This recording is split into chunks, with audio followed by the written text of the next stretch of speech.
Ready. Silence the eyes. Become the senses. Drive drool from the fresh repugnance.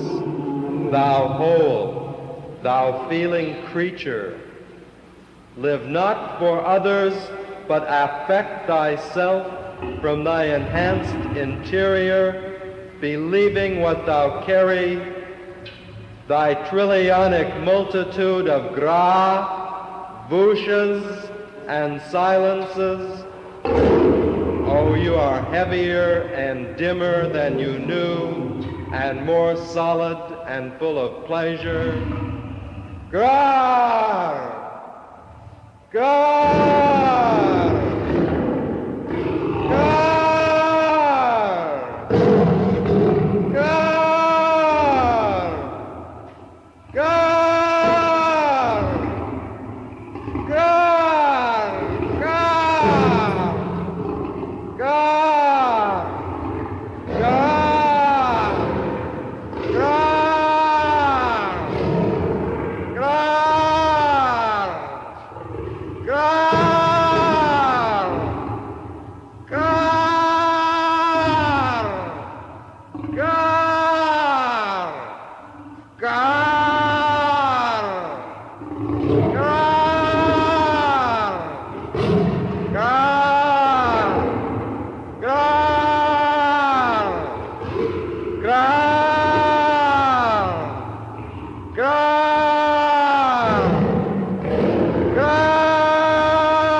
Gra!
Hello, everyone.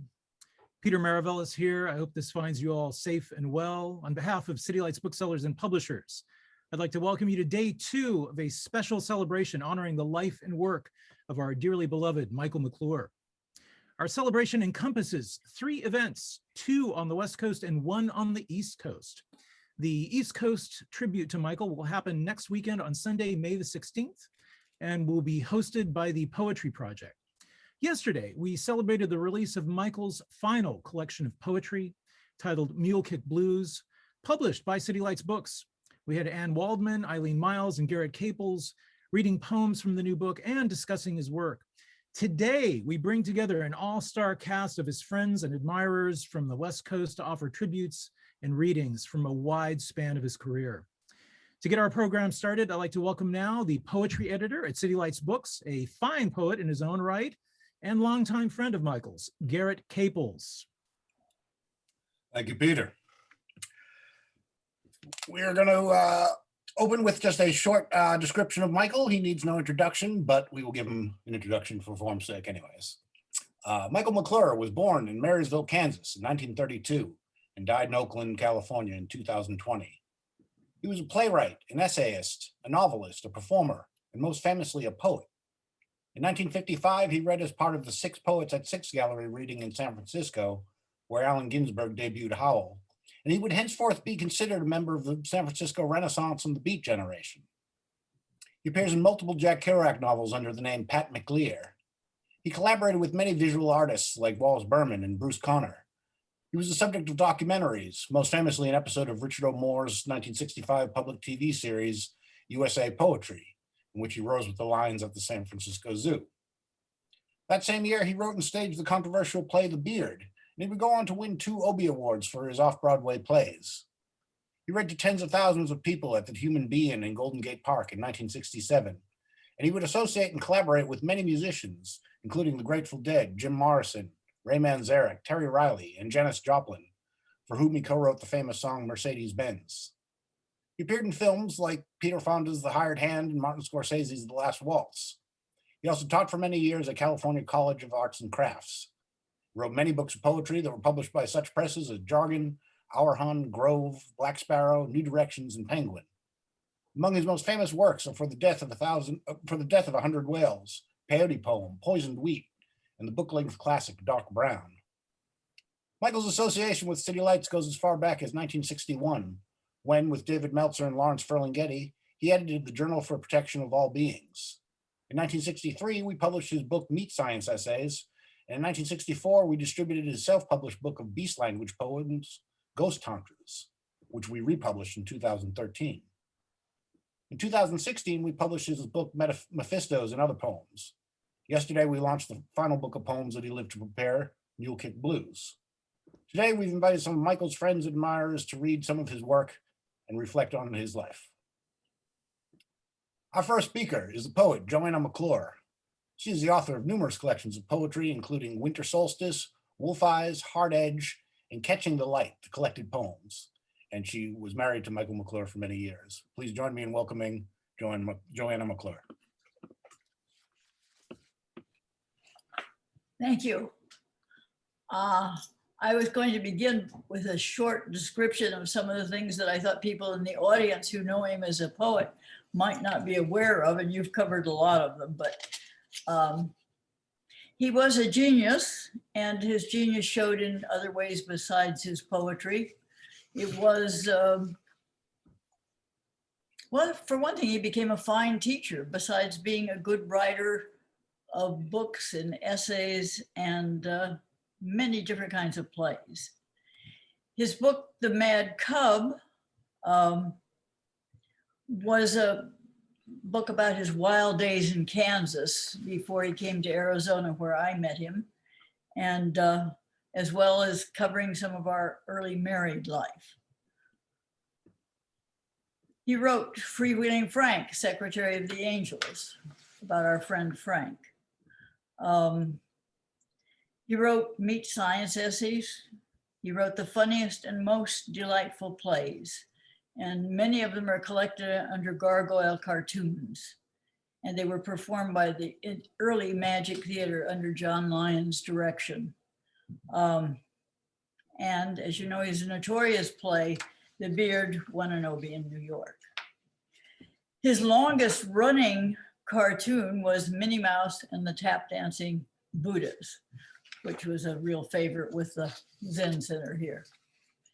And after the dust of our separation settled, I have been grateful for Amy's presence in his life and her care for the grandchildren. He has also had the pleasure of living with Amy, his artist wife, under the trees, which he loves. When I first met Michael, I was 19 and married. I had trouble knowing what to say about those 36 years between, so I've decided instead to read you a few of the poems I wrote for or about him during those years. First, I want to read you the poem with which he wooed and won me. I am no vaquero, though I fire my gun at smoother hide than film. I'm a man or boy with jingle at my heel and silver at my lip. My bribes are of the eye and hand, the hotter song and gunsmoke of the heart. I'm a man or boy with breath and brain and blood that twitch the trigger mind and burn my eyes for you. Then my poems. First one begins, never again. I want to grow daisies and do all my shopping at iMagnets. I want Mike to be rich and me a movie star. I want to be autonomous and love people and things, but never fall in love again. This year is one of glamour and honing of fine instincts. Mike and I react surely, quickly. The pain remains, but the dealings are sure. We create a wedge to move the universe. Our instruments are laughter, rage, beauty, ambition. Beginning to say goodbye. I study the shapes of new windows, sort furniture, lean on the comfort of known objects in my life, look sadly at corners created with love, one by one, over the past quarter century, flown so quickly and passionately, leaving these fond traces in each special space. I say goodbye and plan braiding the two together as I gather myself with fear and hope for the next step. Michael, it's hard to give you up. I have for 2 months now, but in my dreams for 2 nights now, we keep making new homes together. New Year's appointment. Mickey and Minnie Mouse sing in eternity. The chorus echoes from waves of my memory. Life swells under me suddenly as I get carried up, up, get to look out instead of under. A welcome swing for the new year. Pinioned. I sit held there, pinioned by a vision, a voice. Michael reads, twisting my senses. Heart, mind, vibrate to strange, complex, whispered universe whirls. Breathing falls back. The craft is overpowering. Him,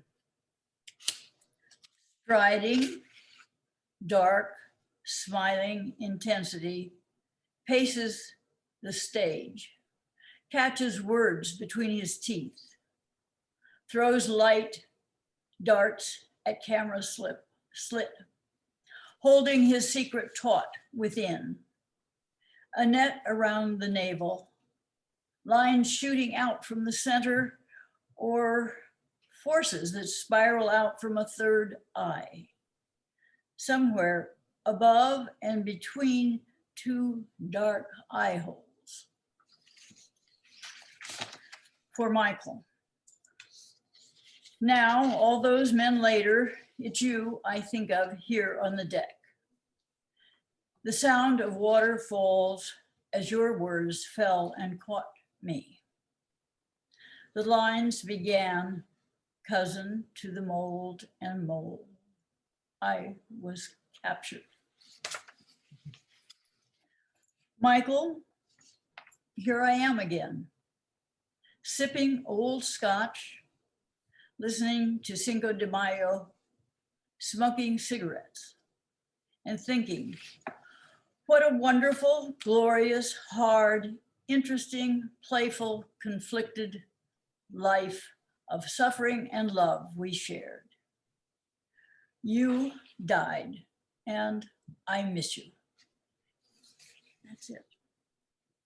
Thank you so much. Really appreciate you being here tonight. Next up is the poet and educator, CAConrad. CA is the author of numerous books.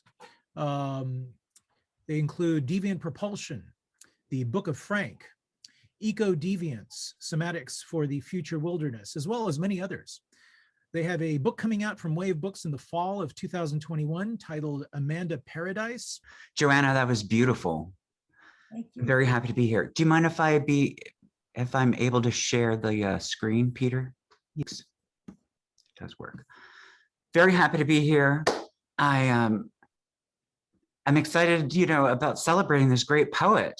This is somebody who I got to see, Michael McClure, a few times when I was younger. But the most recent time was a few years ago at the Cascadia Poetry Festival that my friend Paul Nelson invited me to, who's here. And that was in Tacoma, Washington. And it was specifically because we were also celebrating, there was a tribute to Richard Brautigan during that festival. And I was on a panel to talk about a book. And just before I went up, Michael McClure asked, well, what are you going to talk about? And I said, I'm going to talk about the book, The Tokyo Montana Express. And he was very excited, but he also was surprised, like, really, you're going to talk about that? You know what I mean? Like, nobody talks about that book. And I said, oh, I just love it. It's brilliant. And then later on that evening, I said, well, what's your favorite piece of this book? And he told me, and he said that it is like the gem of the collection. And I agree. And I'm going to read that for you now. So this is Michael McClure's favorite piece from Richard Brautigan's The Tokyo Montana Express. Umbrellas. I have never been able to understand umbrellas because I don't care if I get wet. Umbrellas have always been a mystery to me because I can't understand why they appear just before it starts to rain. The rest of the time, they are vacant from the landscape as if they never existed. Maybe the umbrellas live by themselves in little apartments under Tokyo. Do the umbrellas know that it is going to rain? Because I know that people don't know. The weatherman says that it will rain tomorrow, but it doesn't. And you don't see a single goddamn umbrella. Then the weatherman says that it will be a sunshiny day, and suddenly there are umbrellas everywhere you look. And a few moments later, it starts raining like hell. Who are these umbrellas? I'm going to read one poem by Michael McClure that I absolutely love. It's from his masterpiece, Hymn to Saint Giron. Let me just bring the poem up. And it is this incredible poem. And this is where that masterpiece poem peyote is from, right? In this collection, but The Mystery of the Hunt.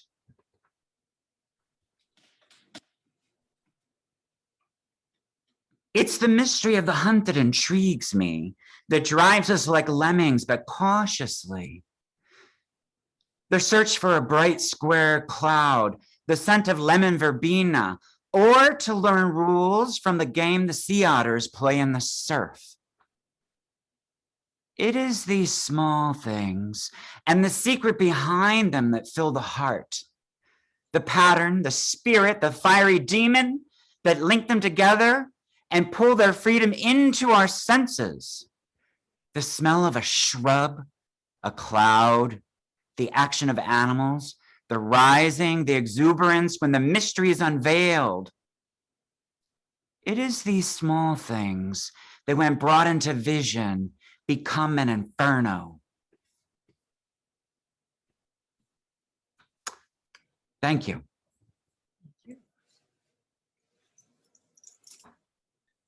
Thank you so much, CA. That was wonderful. Our next guest is Forrest Gander. Forrest is a Pulitzer Prize-winning poet, translator, essayist, and novelist. He is the author of numerous collections of poetry, chapbooks, and novels. His most recent book was published by New Directions and is called Twice Alive. He'll be appearing in an event later in the week on May the 13th, sponsored by Litquake and City Lights. We're really pleased and happy to have him here with us. Welcome, Forrest. Thank you. So good to be in this company and share this thinking about Michael. The last time I saw him, he was in Bolinas. It was the memorial for Joanne Kaiser, and there was a faint glow that emanated from him as he walked around the room like a bodhisattva. I'm going to read a couple poems from first from Misteriosos. It's sort of biographical poem from the section called Dear Being. Now I understand the sexual addiction of my young manhood was a crucifixion, glittering and lovely as an ostrich boa and smashed mirrors seen on acid. Now I am an old man with a handsome face, and after the bloody movie full of guns and stabbings and helicopters, I stop at the photo booth, and in the mirror is a dog with jowls, a silver fox, an eagle in the whirlpool. Here's the strip of 4 photos. A sincere man with white hair and eyebrows, eyes almost inside out, staring from a black Armani collar.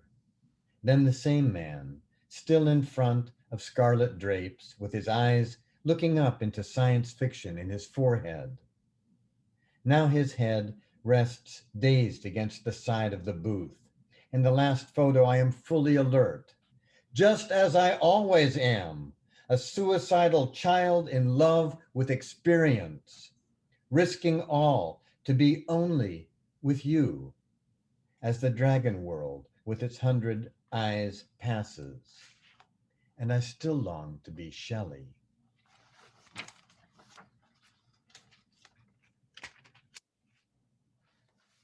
Michael wrote a lot of beautiful love poems for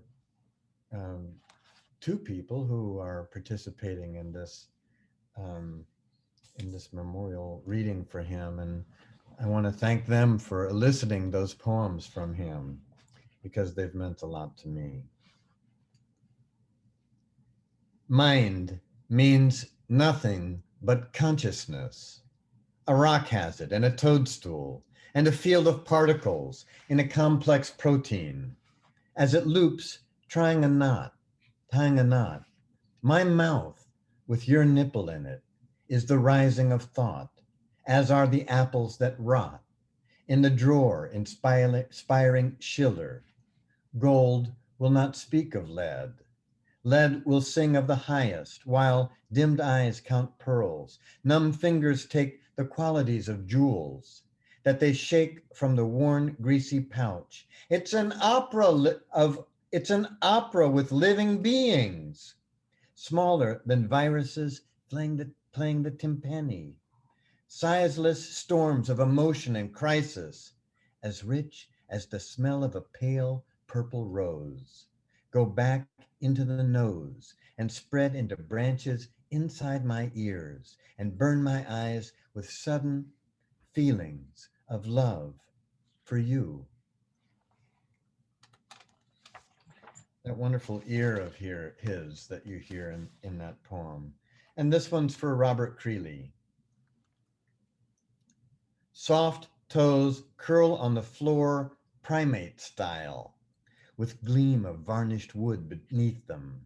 The garden does not sleep at night. Depths of darkness intricately model themselves in the smell of hollyhocks and jasmine. The flashbulb snaps off and on, again and again and again, right in my face. 4 pictures are shot, and there are spots in front of my eyes. Now I am an old man with freckles on my high forehead. Almost forgotten is the way the wolf moves on entering a restaurant. Now There is no pretense, just the bright oranges, browns, blacks, and blues of the photos. The lilt of coyness hide the predator's intent sneer. Long white hair is the head of an eagle. There is the faintest bruise of wisdom in the bags under my silver-ringed dark irises. That's good, thank you. Nice. Thank you so much, Forrest. That was beautiful. I'm going to see now if I can unmute Margaret Randall, who is our next guest, lifelong activist, poet, educator, and photographer. She is a prolific writer, having authored numerous collections of poetry, which include Sandino's Daughters, Their Backs to the Sea, My Life in 100 Objects, many others. She several year include Out of Violence and Thinking, and in 2022 the book Artists in My Life. So we're looking for that. Hello, Margaret. Okay, thank you. Margaret, can you hear me? I can hear you now, although you were very broken up before. I couldn't hear anything you said in the introduction, but that's fine. Thank you so much in any case. I just want to say that I'm really happy to be here to remember Michael McClure. I'm grateful to City Lights for including me in this tribute. And Michael's poetry informed our generation, and it's going to continue to do so for generations into the future. Michael and I actually only met once in person at the Beat and Beyond event in New York City, which took place in the summer of 2016. Aside from hearing him read his own work there, I remember his taking part in a recreation of the famous Six Gallery reading. He was the only participant still living at that time who'd read at the original event, which was the first time Allen Ginsberg's Howl was heard in public. This time, though, instead of playing himself, Michael played Philip Lamantia, which was significant for me because it was at Lamantia's Mexico City apartment that I was introduced to the exciting poetry scene then unfolding in Mexico City at that time, at the beginning of the 60s. So when Sergio Mondragon and I created our bilingual literary quarterly, El Corno Plumado, Michael was one of the first US poets to send us poems. We published 2 of those poems in our issue number 3, appearing in July of 1962. This is the issue of the magazine. And I'd like to just read, I'll read those 2 poems, of course, but first I'd like to read the very brief editor's note from that issue. Each issue had a tiny editor's note, just a paragraph. And I'd like to read this because it gives a sense of what our concerns were back then in July of 1962. The editor's note reads, mountains, trees, windows, great buildings, young children, landscapes, and modern science are all looked upon openly and without the preconceived malice of suspicion. It is necessary that creative expression of a man's own time be viewed in the same way. Our age, Cuba, Africa, chessmen, A-bombs, civil disobedience, abstract expressionism, electronic music, a million babies born every day, compresses the history we wake to a madness which has fractured the light in which we move. The answers we seek hide behind machinery, dogma, old hates, and social functionalism.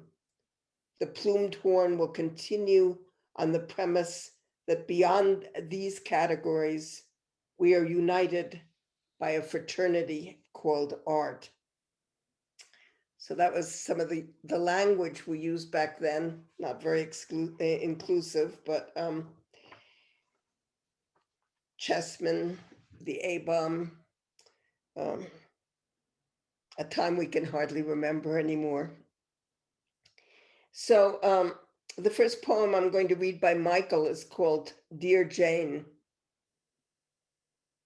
The world is full of elves with dark, slashed, smiling features on their shield-shaped heads, black, gloomy brows, bright eyes, smiling beaks, with antler wings and rose-thorn paws on pink pad feet and furry breasts and salmon's tail. They sleep in nacreous vases of imagination and flit in dawn fogs and firelight chasms and sunny leaves. And then the other poem is called Drunk Writing. Death, love, breast, the universe is a new born babe. Oh, dark stillness, it is night. I say, fuck death, into the universe of lilies and fuchsias. I am here and you are gone. There is venom on your breath and I am dead in the late spring of death. Look up into the banks of blossoms.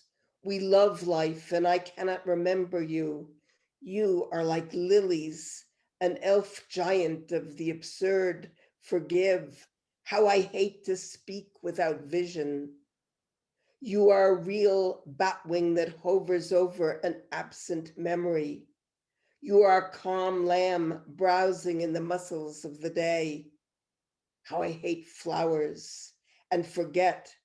The muscatel is all I have. Remember cold moments in vagary, kiss snow, spark, forget sighs and judgments, fuck death. A black cricket is crawling under the drooping fuchsias. I hate flowers. Jesus, how I hate them. You, for your pride, let me go home to the stars. I am waiting for November. Lovely, lovely maiden. Mansion. How I hate flowers. I want only warm bodies. I hate life that doesn't make heat. I shall ride into perfection with the smile of a sinner. So I think that poem was written in 1960. And again, this was the magazine. So in tribute to Michael and all he's given us. Thanks so much. Thank you so much, Margaret Randall.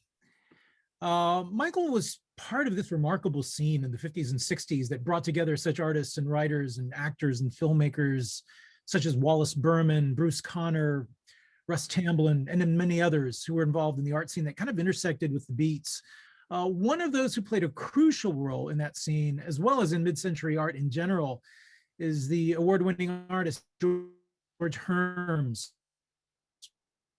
He had a lifelong friendship with Michael, and their adventures have George Herms with us here today. I'm going to preface his appearance by showing a video first that he actually suggested we show today. So if you'll bear with me, I will get that ready for us. Gar thy ruge haar in the nude is. Be me a grahor im lauvel thee thy lips and hair. Our stunning feel bior eo ma an tears. Grew on the green block trees, are tall and brooding in the dark gray pink wet mist of night. All is flashes of silver upon damp black by scrolled in there. Thee thee, McClure's Porir, da nus im Racht, Gar, Ger, Ra, Min, Nuvi, and all physicality is poesy to demanding flesh. Ring-tailed cat, close Arcturus, heavenly visions of gentle rats with pink noses.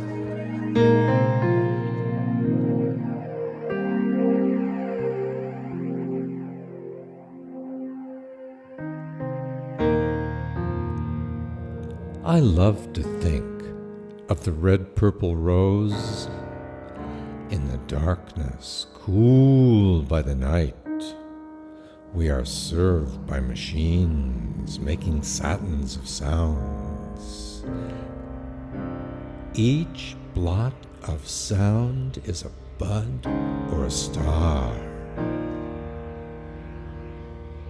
Body eats bouquets of the ear's vista.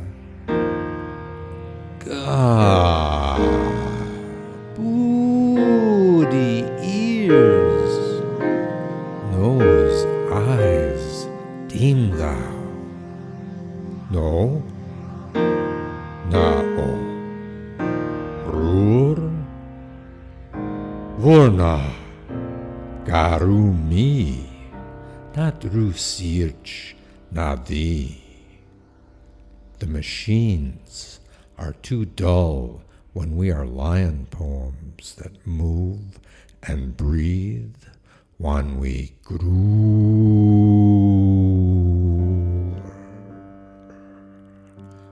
Handri, Mike Toth, Sharu, Sridano deemed as one ethus ro.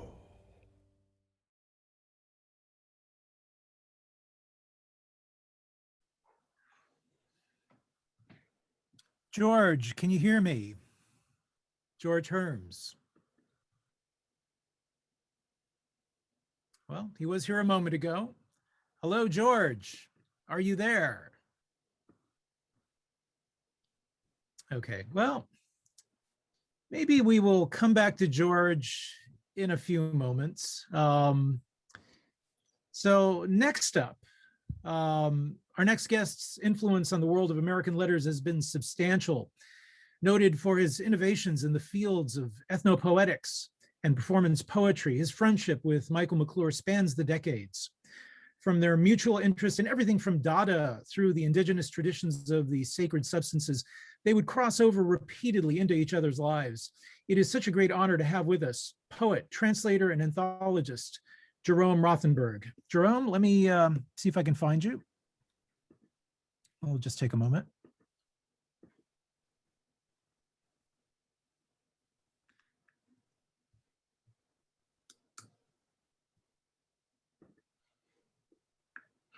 Let's see, here we go. Can you hear me okay, Jerome? Jerry? I think you need to unmute yourself. There you go.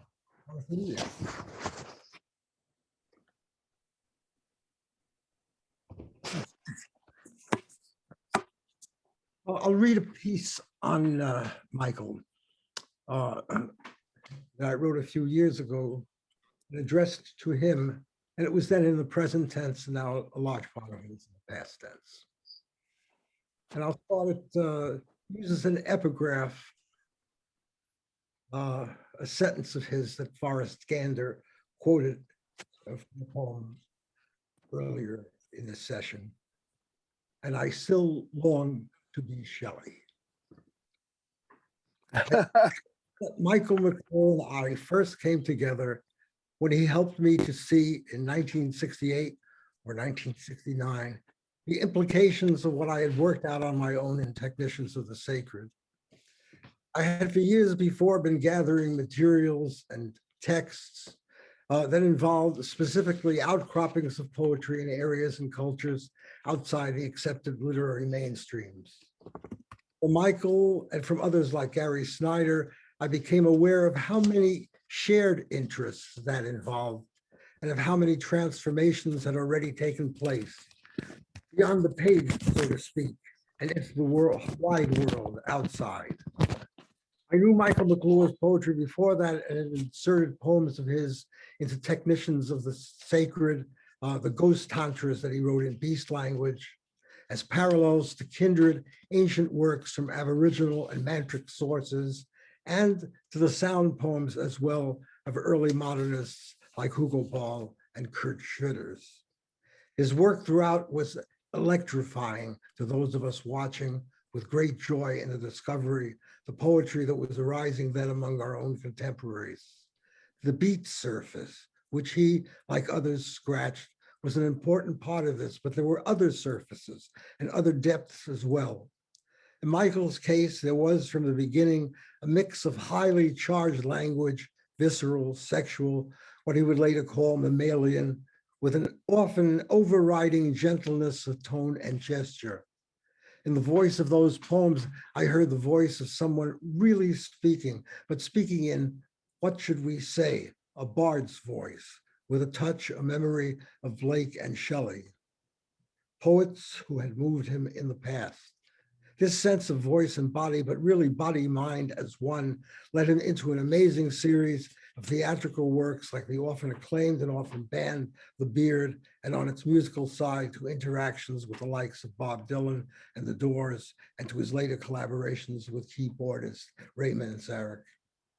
Now, all of this might mask, as it too often does with others, the full sweep of Michael's work. He was both a latter-day romantic, in the best sense, and a sharer in an experimental modernism that has produced our greatest poetry worldwide over the last 100 and more years. His grasp of poetry and art as well went back, like mine, the high school days, and to discovery surrealists and Dadaists who came before him, but also to the work of contemporaries who shared with him a front place in the heyday of the San Francisco Renaissance. And beyond the poetry as such, he was a devoted student of a range of knowledge in both the arts and sciences, the biological and anthropological in particular, which fed the poetry in turn and brought about a genuine and very unique lyricism of bioparticulars, meat science, as he called it, and the finest celebration that I know of a universe of living forms. The recognition of this central aspect of his work has nowhere been better explained than by Francis Crick, my fellow San Diegan, and a longtime admirer of McClure's, who said about him, "What appeals to me most about Michael's poems is the fury and the imagery of them. I love the vividness of his reactions and the very personal turns and swirls of the lines. The worlds in which I myself live, the private world of personal reactions, the biological world, animals and plants and even bacteria chase each other through the poems. The world of the atom and the molecule, the stars and the galaxies are all there. And in between, above and below, stands man, the howling mammal, contrived out of meat by chance and necessity. If I were a poet, I would write like Michael McClure, if only I had his talent." As a poet myself, I can't go quite that far, though I would have been pleased to be the one who proclaimed, "I am a mammal patriot," or with a voice akin to Blake and Dickinson, and in a beautifully shaped series of elegantly centered lines to top it off.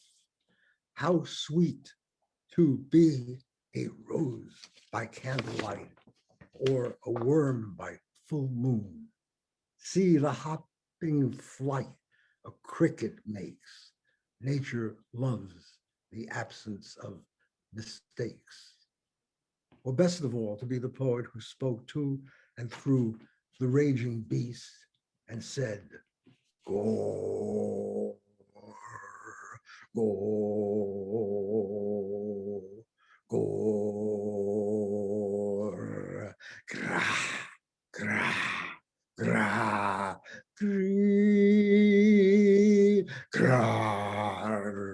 rar, rar, rar, rar, rar, rar, rar.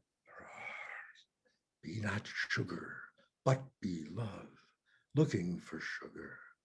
Cra, rar, grow.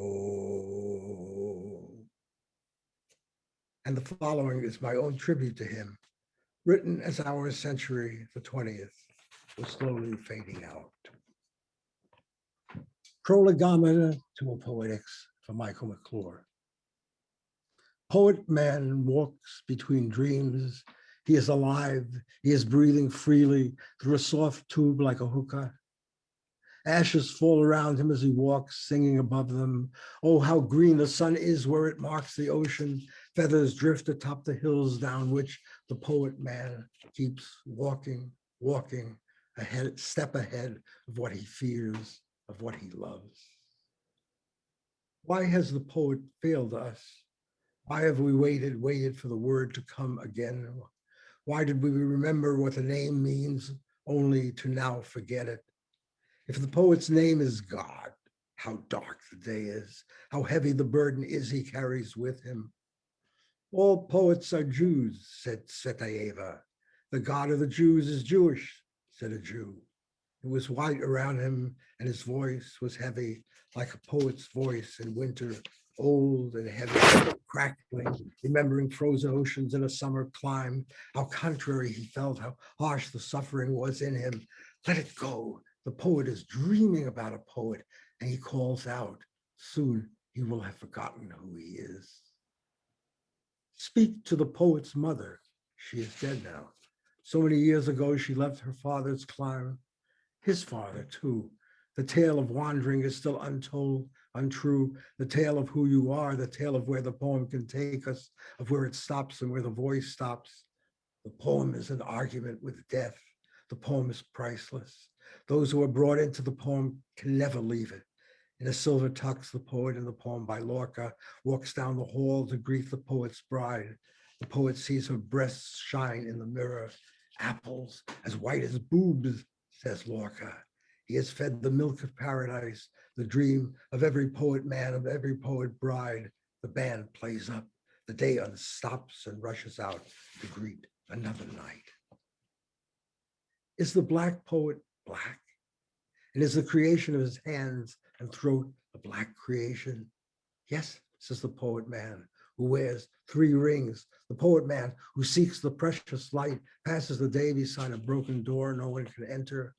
Hold it shut, the god cries, and the Jew rolls over in his endless sleep. Gods like little wheels glide past him down the mountain road where cats live in a cemetery guarded by his father's star. A poet and a bride entangled in the grass. His hands are black, his eyes the whitest white and rimmed with scarlet. Hear the drumbeat, heart. The blacks have landed on the western shore. The long lost past of poetry revives. Our fingers fail us, then tear them off, the poet cries, not for the first time. The dead are too often seen filling our streets. Who hasn't seen them? A tremor across the lower body, always the image of a horse's head and sandflies, a woman's breath and honey, she in whose mouth the murderer's stuffed gravel, who will no longer speak. The poet is the only witness to that death, writes every line as if the only witness. As they say, may his poetry live on, and may his memory be a blessing for us all. Thank you. Thank you, Jerome Rothenberg. That was really quite beautiful. It's such an honor to have you with us today. Michael's involvement with the music scene is, of course, well documented. His friendship with Janis Joplin, Jim Morrison, his collaborations with Ray Manzarek and others helped him to experiment with merging text with music. One of Michael's musical collaborators was the master guitarist Henry Kaiser. He has prepared a special video tribute to Michael that I would like to show now.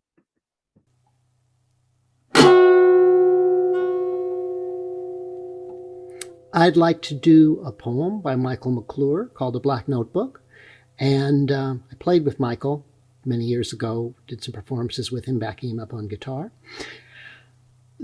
I'd like to do this first as an instrumental. I'll use the short poem for a score, and then I'll do it with the words. Okay, here we go.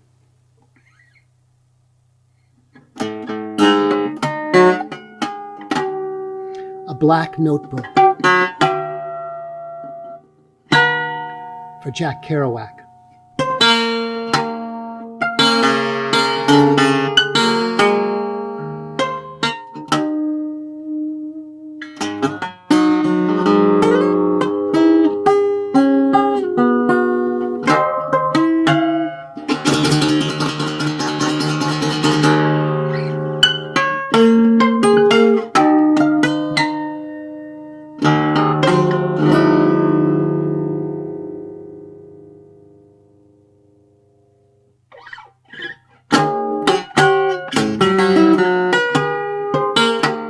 Black Notebook for Jack Kerouac.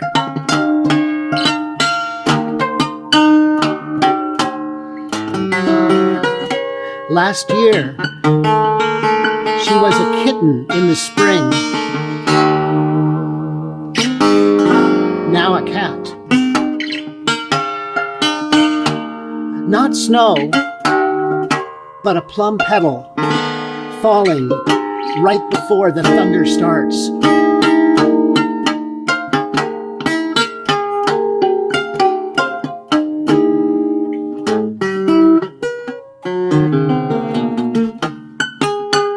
A plum petal flies toward the hummingbird at the ivy.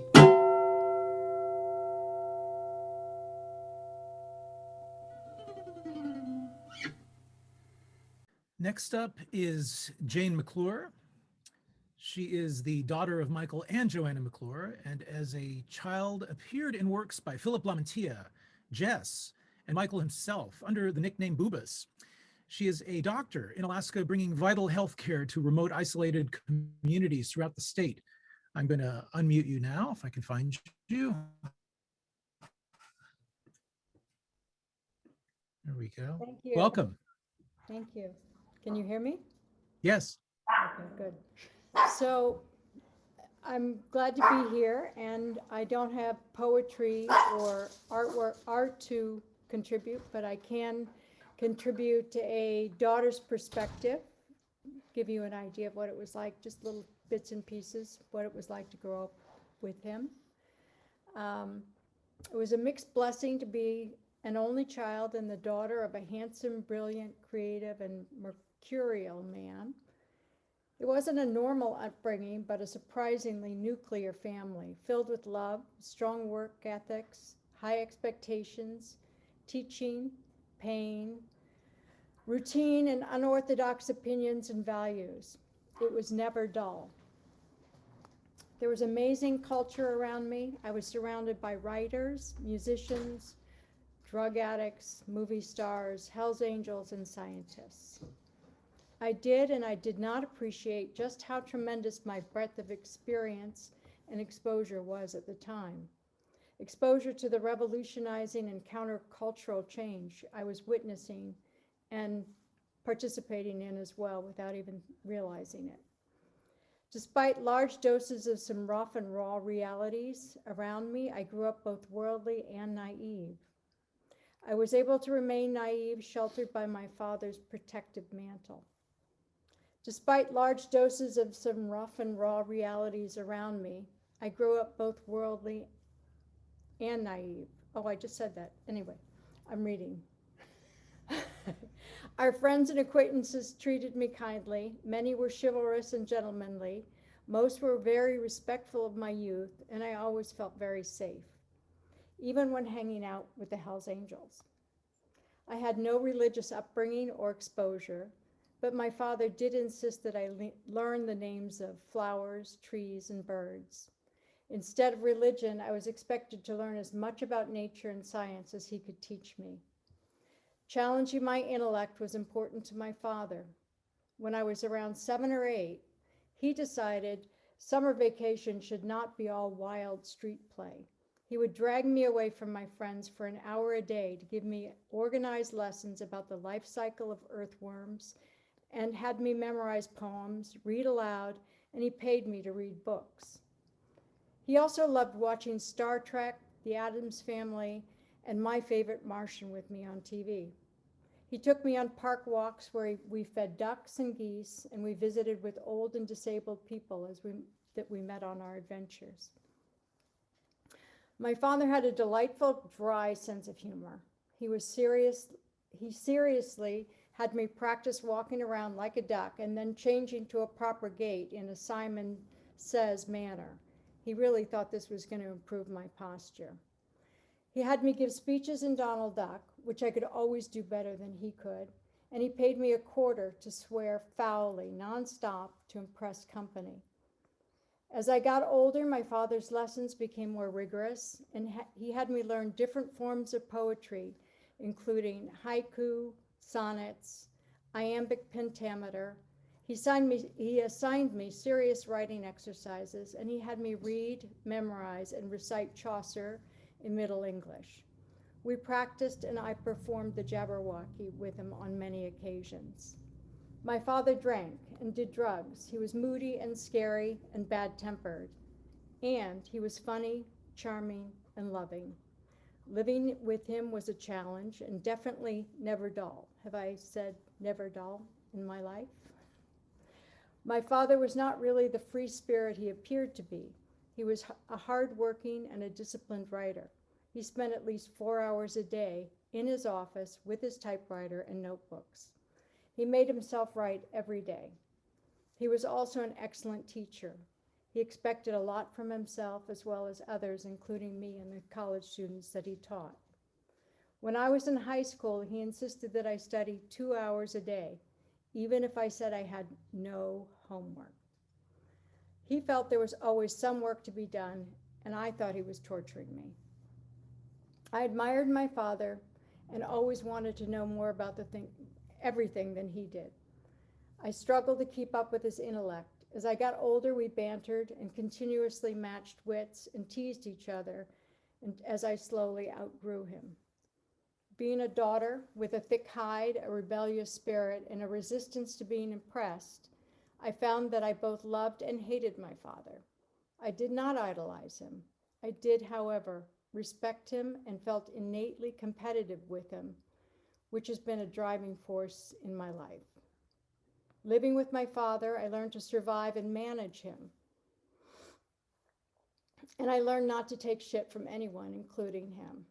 By my teen years, my father had created a ring of fire around me. He let suitors and boyfriends know that I had a protective father that would not tolerate anyone hurting me. It was also very clear to them and to me that no one was ever going to be good enough for me. I loved going to events alone with my handsome father, and I was secretly tickled when people suspected me of being his young date. In college, when I let my father know that I wanted to pursue medicine, he told me that becoming a doctor would ruin my creativity.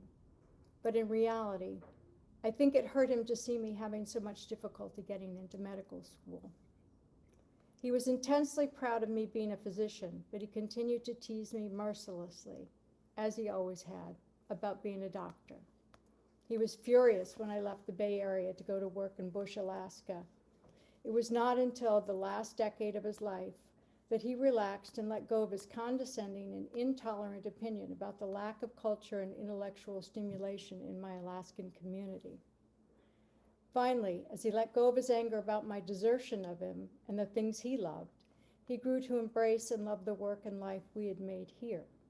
His acquired appreciation of my husband and me and what we have done in Alaska has enhanced my own appreciation of this life. I'm pleased that my father got to visit my husband and me before his stroke and share some of our Alaska experience. And my father not only forgave my husband for taking me away, but a few years ago he wrote a poem for him. Bill got tired of my father asking me what he wanted for his birthday, so he suggested I ask my father to write a poem for him. We both thought that would be the end of the issue. we didn't hear anything more for a long time. And then we got word through Amy that he was working on a poem. And then it was done. It was a very different kind of poem for my father to write, an epic tale filled with insight, forgiveness, acceptance of life, changing, and with love. And I asked my husband to read this poem that my father wrote for him because I can't make it through without crying. And I'm a little concerned that I won't either. So it's for Bill, state meant. The handsome bearded savant, swift as the flight of a falcon, races over the dunes in full moonlight. His beloved lies by him on the silken swath back of his breathless camel. He smiles grimly and triumphantly. The sheik will pursue him on discovering the abduction of his fearless and precious daughter. The savant scoops up the bride-to-be on his motorcycle and carries her into a vision of medicine. Soon a boy child is born to them. Then another boy child. And the new family moves away to bring health to the world. Eventually, sullenly, the sheik forgives the handsome savant. I see now you are the patriarch of your family. In your home, I understand this is the beginning of my ongoing family and that I am richer. Thank you for your labors and serious wisdom. You have created wealth and goodness and a great new love of nature for our family. Michael. And you can see it, it looks different. Oh, can you see it? No. It looks very different than his other poems. It's not framed like he would normally do it or phrased. Anyway. So basically,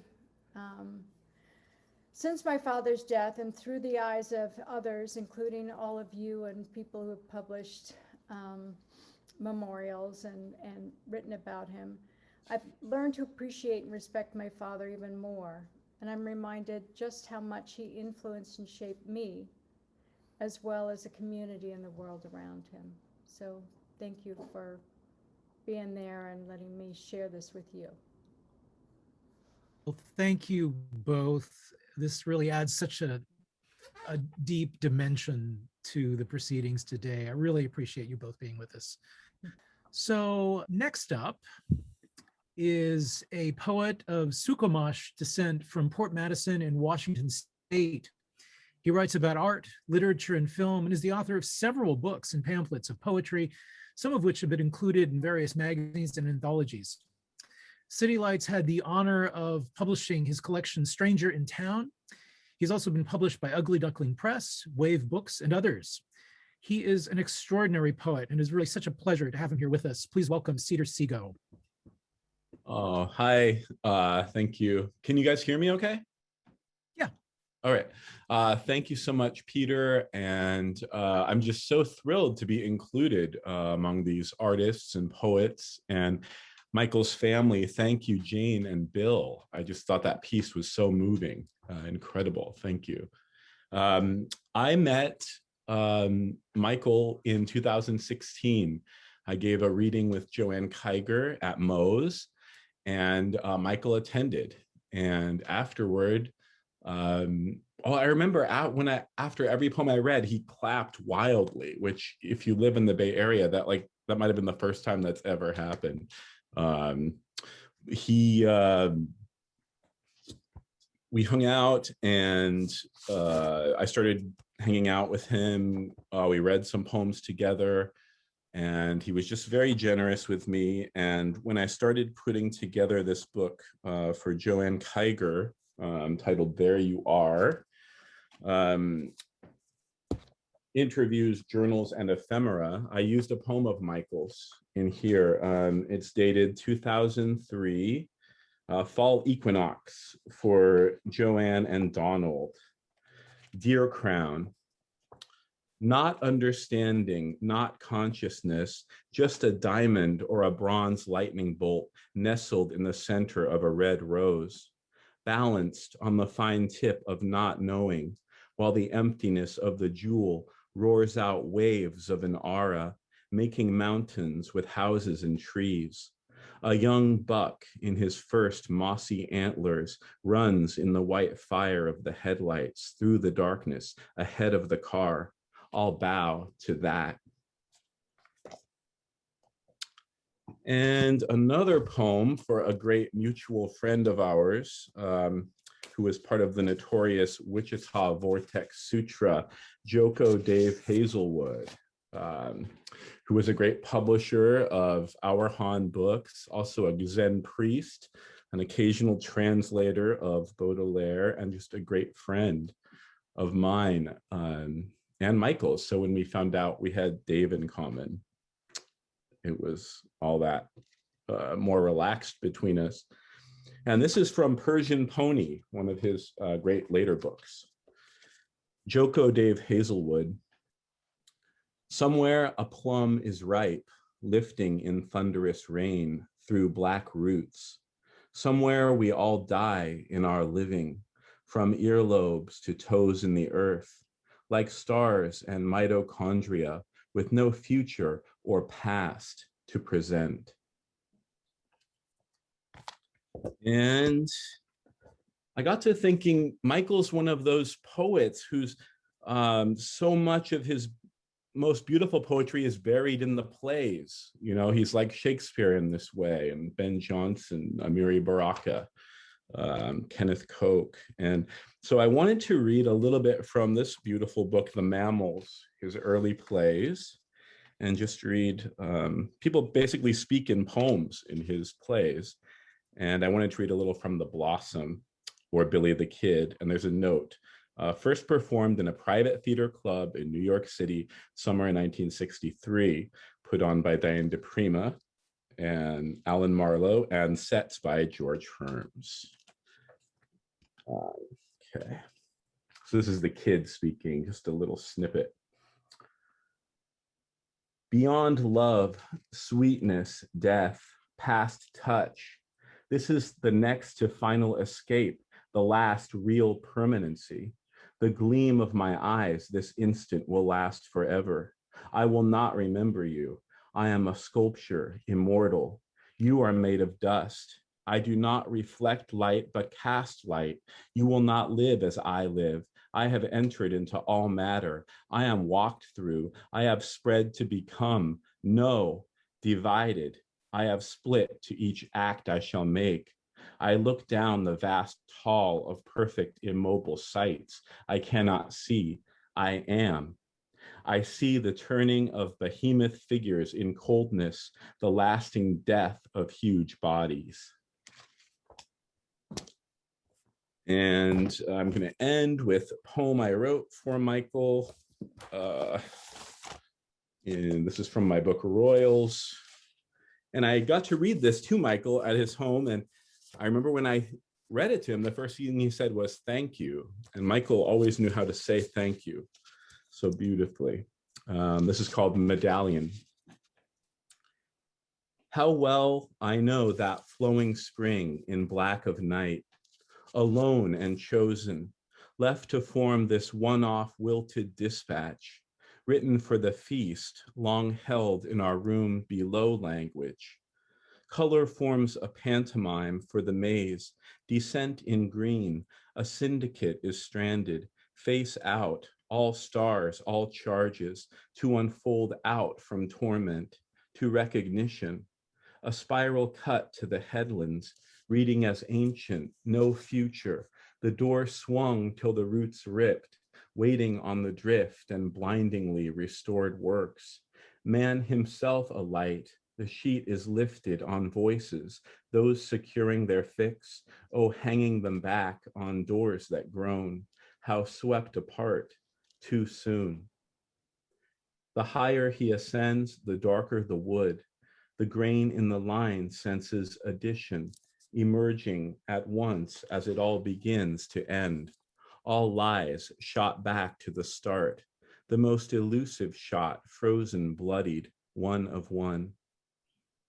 On that happy night, in secret, no one saw me through the dark. A light projection, pink moon on black barn door, a jar of light grown large behind 3 slats, plastic overlay of words, a fluid mind, no camera meaning obstruction, stained cardboard on strings, slide the doors to be oblivious to joining in music, pulling open the mirrors to dark bars where I could see down upon a man's skull. I built my own circuitry, sounds and flow, insisted upon my own armory, a hall of humans, those poets I stopped to remember in flooded motion.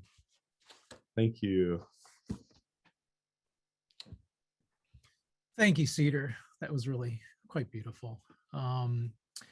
We wanted to give you all a taste of Michael's work from Michael himself. This video clip comes from Michael's friend Colin Still and Optic Nerve. They're makers of the documentary on Michael called Abstract Alchemist of the Flesh. Colin also took the photograph of Michael that appears on Mule Kick Blues, his final book. So please check out Colin's extraordinary work with Michael on the YouTube channel at Optic Nerve. So this is Michael reading poem beginning with a line from Diane de Prima. The only war that matters is the war against the imagination. The only love that shatters is the love of despondence and horror. The only honor that shines is the one that smashes the lust for duty. Any crime that diminishes the soul is not credible, such as the foulness of stuffing one's gut with the junk of greasy meat and consumerist propaganda, of filling one's nose and veins with drugs, of cutting the beaks from chickens and then loading them with poisons and light and madness and eating their eggs and spirits. Body and spirit are all one thing. It is just one war, and the big bomb has already exploded. There's time to look your love in the eyes and say, no more. In my insides, I am a man or woman. I am heart and lung and meat and vein and breath going back through a deep phylogeny.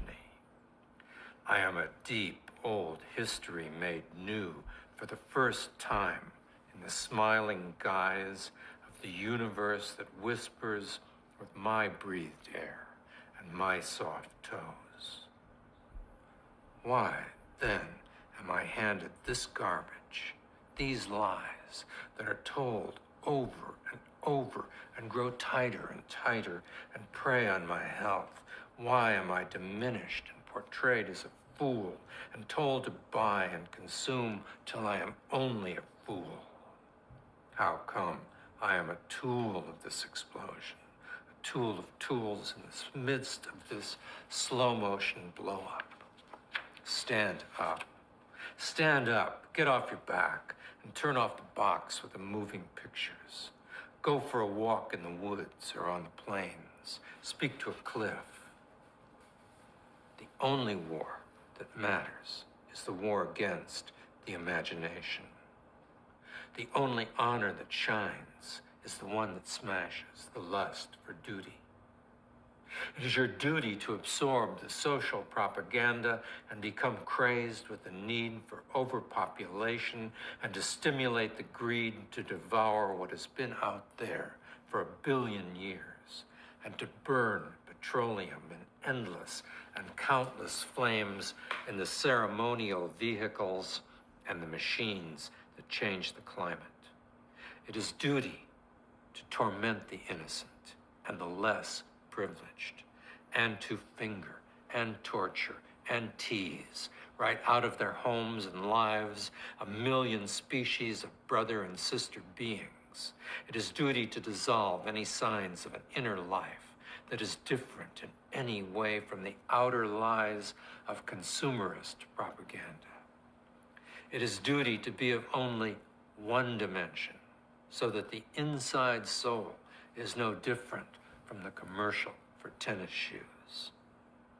The finances of rock and roll sings anthems of cheap beer straight into your ears as you shove your green paper over the counter to trade for burgers that are fried in the tallow of cows grazed where once there were forests in the Amazon.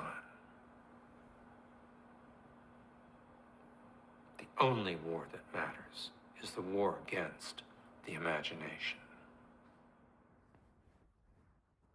Wow. So next up is award-winning poet and translator, Andrew Schelling. He is an ecologist, naturalist, and Zen practitioner, and these currents have influenced his work. He has translated numerous works.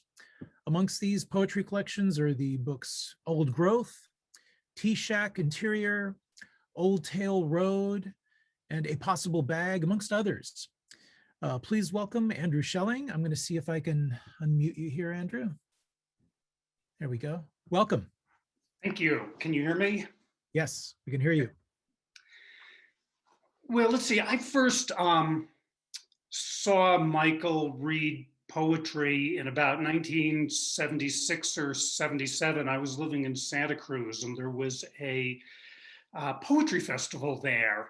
And when it was Michael's turn to read, he stepped up to the microphone in a black kind of blazer and a black tie, thin black tie, looking incredibly elegant, and recited from memory the opening passage of Chaucer's Canterbury Tales. I know some of you have probably heard this, and I'd never heard anything like this. I had certainly read that page before, but I had never heard it recited like it was a living poem.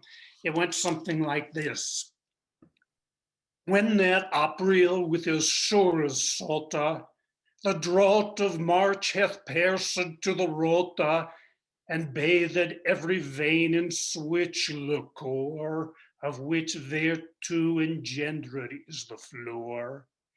When Zephyrus eke with his sweet breath inspired hath in every holt and heath the tender crops, and the youngest sonne hath in the ram his half a course irunna, and smaller fowls making melody that sleepen all the night with open ye. Well, that really excited me. I mean, one thing that happened there, I felt, for the first time in my life, it was as though I heard the entire history of the language that I speak, or 600 years of it, collapsed into a single passage of poetry. And it was really Michael's voice that had done it with such, power and elegance. So very quickly I went out and picked up his volume Ghost Tantras, which I'd, first encountered one of, I think, in Jerry Rothenberg's anthology, America Prophecy, and began to recite these aloud to myself, suddenly now hearing not just 600 or 700 years of English language poetry, but many millions of years of mammal species poetry being recited. I didn't get to meet Michael and got to know him and Amy much later, I think in the early 1990s, after I had moved to Colorado and was at then the Naropa Institute, and Michael and Amy were frequent visitors, and I would see them there. And then also when I went to the Bay Area regularly, we'd often get together, have a meal or something. And I got to know them fairly well enough that when my daughter went to college in Oakland for a year, it wasn't as though Amy and Michael hovered over her or anything, but she was a kind of emblematic parental figure for my daughter, which really helped her get through a difficult year in the East Bay. But it was really, I still think of Michael's book, Ghost Tantras, as one of the finest and most important books for me anyhow, but I think for the 20th century in general. And by the time I knew Michael, it had been out of print for a long time. That wonderful small black and white volume with the, great beast on the cover. I'd often press Michael to get it back into print. And I think he was pleased, but he never seemed to know quite how to proceed with that. And I approached a couple of publishers, Peter Turner at Shambhala Publications, J.B. Bryan at La Alameda Press, trying to insist that this would be such an important thing to bring this book back into print, and they didn't really get it, I think. It must have been after City Lights decided to bring it back into press. I was having another conversation with Michael about the book, and he said, what do you think of the Wally Berman photo of me on the cover? And I said, that's you? I'd never realized that that was Michael on the cover there. All I could see was the hair and the mane around it. And he said it took him 2 days to make me up like that. I had not much response to that except to say, well, he sure made you look like a lion. And Michael said, I think I look like a marmot. I'm going to read just a couple of these ghost tantras. Michael already scooped me in that early video we saw, but I'm not going to let that deter me. This is such a beautiful poem that I think hearing it twice is not too much. This is number 51 from the Ghost Tantras. I love to think of the red purple rose in the darkness cooled by the night. We are served by machines making satins of sounds. Each blot of sound is a bud or a star. Body eats bouquets of the ear's vista. Gar, body, ears, nose, eyes, deem thou. No, na, oh, hrur, vorna, garu, me, na, dru, search, na, thee. The machines are too dull when we are lion poems that move and breathe. When we grew.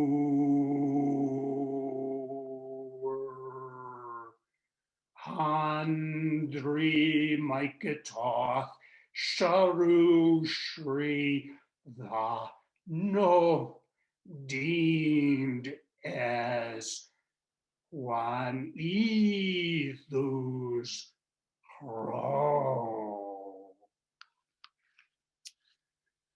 So those ghost tantras really pleased that City Lights saw the reason to bring it back into print. You know, I used to, for about 7 or 8 years, I was going every year to teach in India, and I would have these terrific young Indian aspiring writers who were so intelligent and full of such remarkable energy and wildness and enthusiasm, who had been given, I think, the most limited curriculum in their poetry courses in India. And you know, whether this was just a curriculum left behind by the British when the Raj disappeared from India, but, you know, sort of the best poems that I was seeing, you know, they must have read up through Philip Larkin or something, you know, exquisite little filigreed poems with the most minute ambitions. And I realized that it was ghost tantras that these students needed. And when I got them out of the chairs, they just took to these tantras with extraordinary exhilaration. And after a week or two, they put on a performance. This was in a remote Indian village up in the Himalayan foothills. And like much of remote India, there's only a couple of hours of electricity during the day. So by nighttime, there's no electricity. So the students set up under the Himalayas shadows a flat piece of ground with torches to light a little performance space with an audience sitting there, and the students carrying candles to read by ringed the audience, set up a perimeter, and one by one they'd step forward and read their poems, while around the perimeter, the rest of the group kept up a constant liturgy of ghost tantras moving. So that was really one of the more exciting performances I had ever witnessed. So I'll read one final one. This is Ghost Tantra 52. One we know here on thee, thou me, deep stoch roer in fornoes meet, an grahur in silans viola sri shari. Ah, thee love to thou, ur rundrip hor note, mimyor plan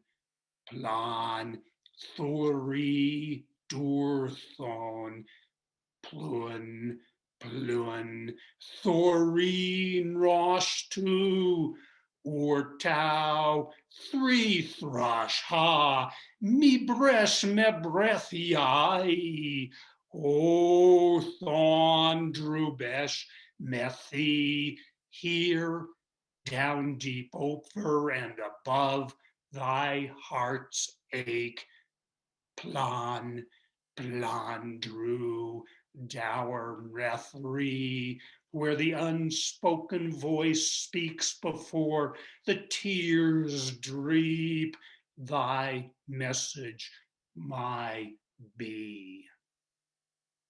And that's got a little subnote written during Schubert's Amadeus Quartet.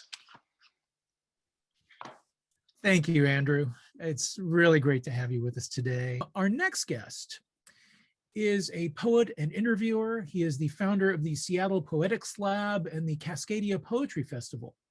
He has produced hundreds of poetry events and hundreds of hours of interview programming with legendary poets and activists that include Allen Ginsberg, Joanne Kaiser, Robin Blazer, Diane DePrima, and of course, Michael McClure himself.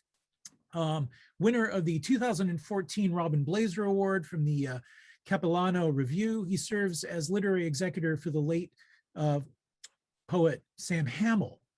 He is engaged in 20 years of bioregional cultural investigation of the Cascadia region. So really a great honor to have him with us today. Please welcome Paul Nelson.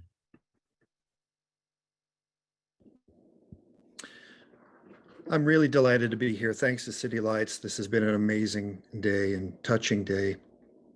I'm here in the ancestral homeland of the Duwamish and Muckleshoot and other coastal Salish tribes. So happy Mother's Day, Ramadan Kareem. And before I talk about meeting Michael, I'd just like to do this for a moment.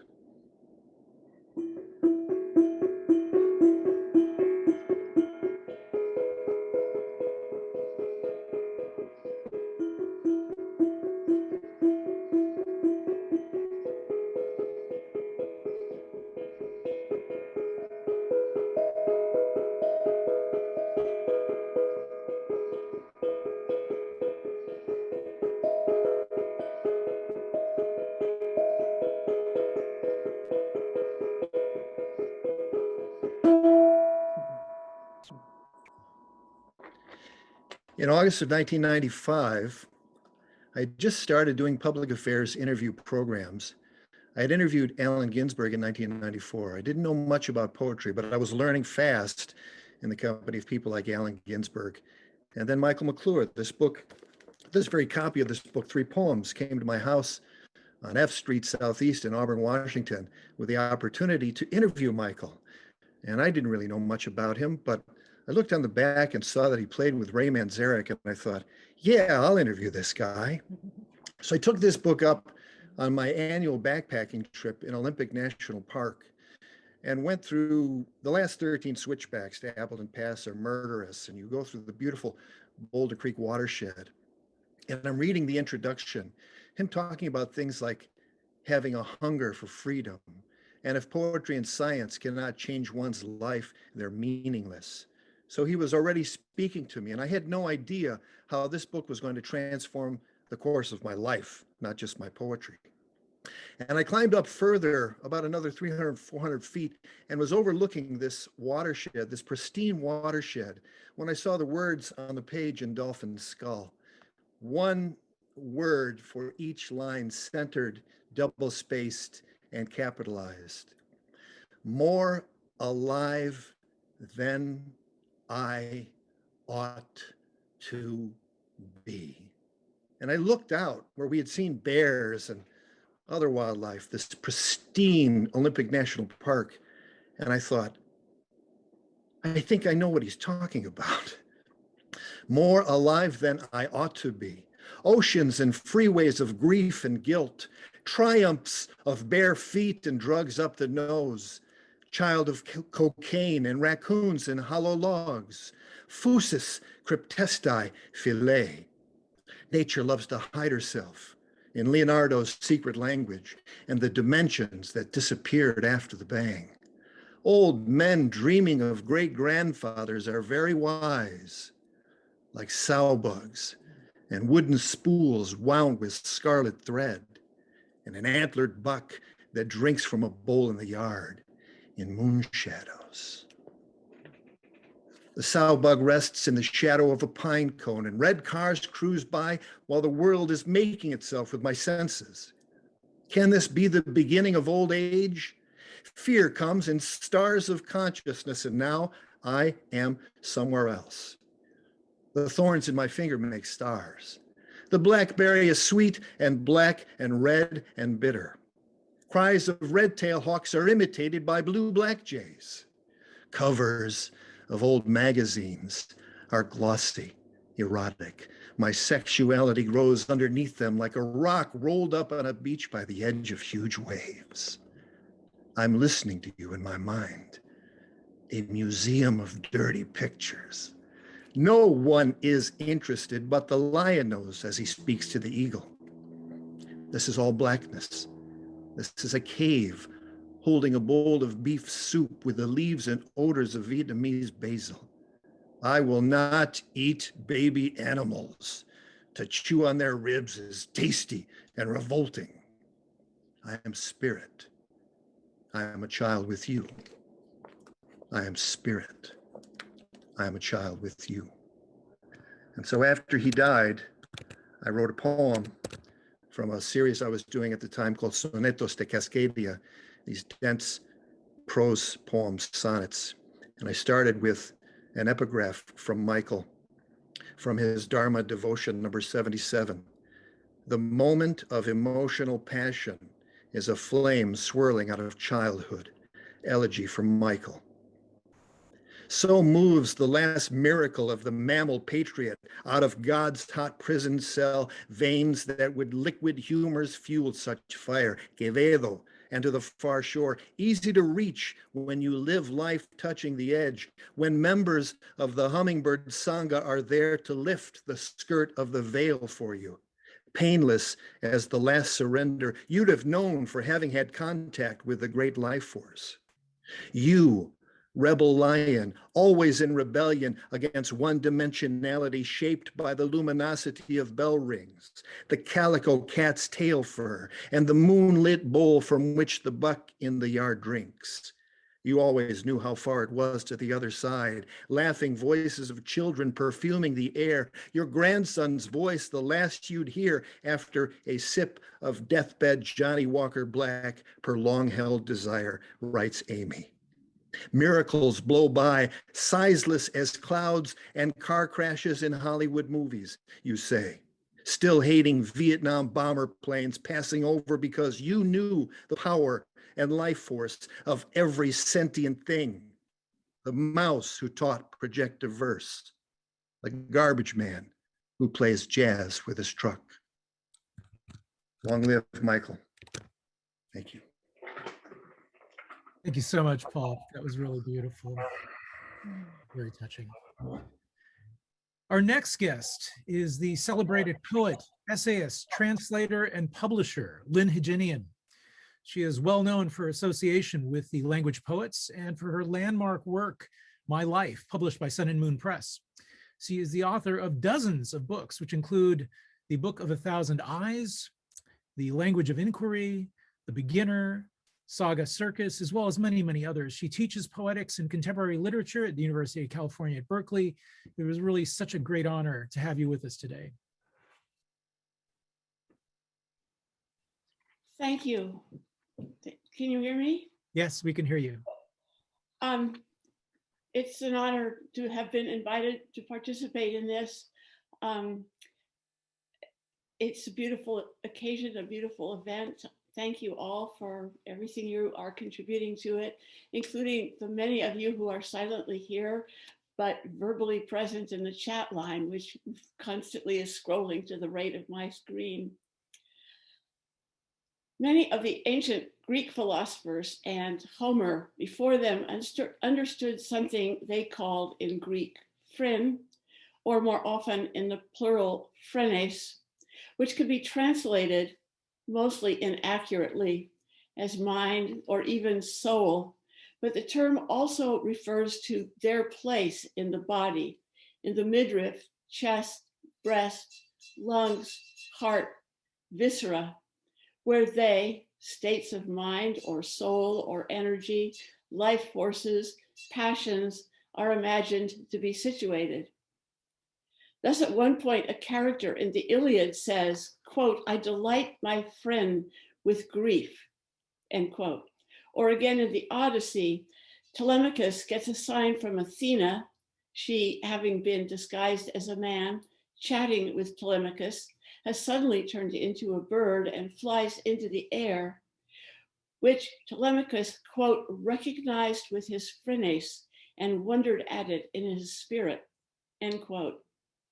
As Homer and many of the pre-Socratic philosophers, including Empedocles, understood it, the body contains multiple sites of thinking, feeling, and feeling, thinking. One translator of Empedocles somewhat delightfully translates phrenes as thought organs. The poet to whom we are paying tribute here is a poet who belongs to the pantheon that includes the ancient Greek heroes whose thought organs abounded with love, sensation, power, passion, ferocity, and understanding. And that, of course, is the magnificent Michael McClure. The poem of his that I want to read to the lovers is from a little book called Little Odes and the Raptors. I don't know if you can see it, published in 1963 by Black Sparrow Press. So let me read that poem and then I have a few more remarks to make. To the lovers, and I cannot even begin to imitate Michael, and so I won't try. The dividers of space, the great lovers, are ever about us. The huge bulks of their physical bodies are real. Their great warm bulks fill the air. Their sensual bodies are omnipresent. The waves of their pleasures continue forever. Sleek ripplings of natural flesh. Blake and Dante place them in whirlwinds of hell, but I feel their buttocks and backs and ripplings of pleasure about me. At moments of awareness, I feel their projections. Oh, the pleasure of great natural lovers, vast bodies in silence. I cannot understand. Mozart is real as a feather, and great lovers as real as his spirit. The sexual, genital, physical pleasure of lovers is real. Their body cave joined to moist cave and writhing and tossing define their exactness. The lovers about us of all times, mindless pounding on mindlessness with only the knowledge of gift, receipt, and pleasure, the delicacy of their love. Damn the obscurity of words and the saints of art. Damn the preconception of poem and stanza, but not poem. The great lovers are ever about us. The salmon is a swan in the cold black water, and woman is a swan in her dark meat science, the mammal of venom and warmth with white feet. Give love to her breasts and draw sleep. The great lovers are ever about us, swathed in long pleasures and hair and poundings of hearts. When I first read that poem years ago, I'd already read Michael's 1963 book, Meat Science Essays, and I'd read Dark Brown from 1961, and Love Lion book, and Freewheelin' Frank. I read them without daring to think that I'd one day meet their author, much less imagining that I'd come to regard him as a comrade, even though I remained intimidated by the magnitude of his being. When I first read To the Lovers, I'm sure I did so without understanding much, if anything, about meat love, body thought, and total being. I recognize those now at last, and I know them to have suffused Michael McClure's writings, his songs, plays, poems, essays, and his life. Michael wrote of the experiential world he lived, not as a prophet, but as a participant, his phrenes open, his spirit abundant. In the fall of 2013, I invited Michael to speak to a class I was teaching. The course was a prerequisite for UC Berkeley English majors and was and still is generically titled, quote, Literature in English from the mid-19th century to the present. That leaves one a lot to choose from. There were 99 students in the class, and this particular session was on the beats, which I had chosen to include appropriately in the body of literature in English from the mid-19th century to the present. I think I'm a pretty good teacher. Students say so on their course evaluations, but I've never held 99 students in a windowless room in the mid-afternoon spellbound, nor in any room at any hour. In that particular class, Michael talked about his day job during the period he was writing the Ghost Tantra poems. He talked about San Francisco, its streets and sounds and smells. Then he talked to the students about the San Francisco Zoo and its lions. He opened Ghost Tantras and read one of the poems. No, as we know, he roared the poem. When he finished the poem, the room was absolutely silent. No one moved. It was 4 p.m. Class was over. I said so. And the students as one uttered a great groan, and then one voice shouted out, I don't want this ever to end. Michael McClure experienced dark periods, I'm sure. He had the courage for that. He was also a person with a capacity for the heights and reaches of ecstasy, and an ability not just to acknowledge, but to experience otherness, to think as a worm, a pine, a storm, to be lion. May he now rest in peace, and may he forever roar in paradise. Thank you. So next up is longtime friend of Michael's, going back to his Los Angeles days. We are happy and honored to have with us actor of stage, screen, and television, and appearing in everything from Cecil B. DeMille films to a starring role in David Lynch's Twin Peaks and beyond. He is someone who is a key part of that mid-century LA art and literature scene that included people like Wallace Berman, Dennis Hopper, George Herms, and others. So please welcome Russ Tamblyn. Russ, can you hear us? Thank you. Thank you so much. I'm certainly proud to be a part of this. And I first of all, I'd like to give a shout out to Jane McClure and Joanna McClure, who I haven't seen in so many years. course, I mean, Amy, we've been together so much and spent so much time. You know, I got to tell you, I have pages and pages and pages on here of what I've been writing the last few days to what I was going to say, and I'm throwing it all out. I have decided just to speak from the heart and tell you how I feel. I've been friends with Michael for over 50 years. Even before that, I was a big fan of his. When I was in the Army, I had like 2 months left, and I had one of those months I had to take a 30-day leave and go on a tour for a movie that I made called Tom Thumb. And that's when during that one of the cities that we visited, that I visited, was San Francisco, and I of course had heard of Howl, of Allen Ginsberg's poem, and I wanted to get a copy of it.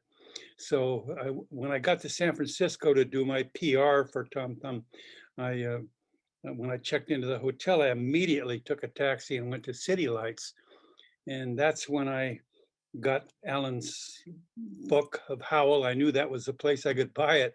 And I also got several other books of poetry from Lamantia and William Carlos Williams. And there was one particular poem that I got that just blew me away. And that was a poem by Michael McClure. And it was, God, if I can remember now, it was it was the poem about the drug, and I just suddenly have drawn a blank on it. Peyote poem? It was the peyote poem. I got that, and I bought that, and I took it back to the Army with me, and I just thought that it was incredible that somebody could write about that drug and write in such a beautiful way. It wasn't until years later that when I moved back, when I got out of the Army and went back to Los Angeles and became and Wallace Berman became my mentor, really, and he's the one that turned me on to so much contemporary art. I was kind of late in coming back into the scene, but